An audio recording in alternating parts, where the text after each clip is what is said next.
Les eaux provenant des activités industrielles dans cette partie de Vindoulo 1, dans le Kouilou, seraient à l'origine des glissements de terrain dans cette zone habitée. Ce sont les tuyaux provenant de certaines usines qui menaceraient ces habitations. Paul Adam Djibouilou, le préfet de ce département, est venu constater l'avancée de ces ravins qui ne cessent d'inquiéter les habitants de ce quartier. Longtemps, nous avons commencé à souffrir. Étant donné que les carottes sont cuites, je demande à la population d'être patiente parce que l'affaire est déjà arrivée au niveau de la préfecture.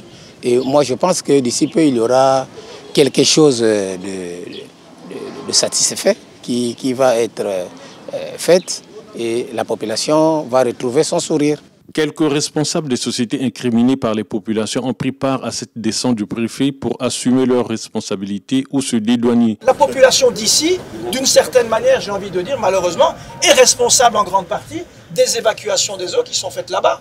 Parce que les eaux qui ont été évacuées là-bas au niveau du ravin, c'est les eaux, on ira voir des eaux de pluie de la RN1 et les eaux d'ici, mais qui ont été détournées par les populations. Pour le représentant de l'État, cette situation qui menace même les pipelines doit trouver des solutions. Nous avons vu que là, il y a danger. Parce que, si vous voulez, l'érosion que nous avons constatée fait remarquer qu'il y a toutes les pipelines, n'est-ce pas, qui charrient le gaz, surtout le fuel, et tout ce qui est réseau optique, sont à fleur de terre. Et c'est un danger pour les populations. Et c'est pour ça que nous avons demandé à ces sociétés de pouvoir trouver des solutions, n'est-ce pas, en partant sur un constat technique. Après cet état des lieux, le représentant de l'État dans le Kouilou a visité le siège de la région de gendarmerie d'où partent toutes les opérations de sécurisation des personnes et des biens. Dormir tranquille, ça veut dire que la gendarmerie qui est là veille.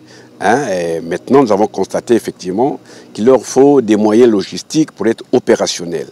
Et ça, c'est notre mission auprès, n'est-ce pas, du gouvernement.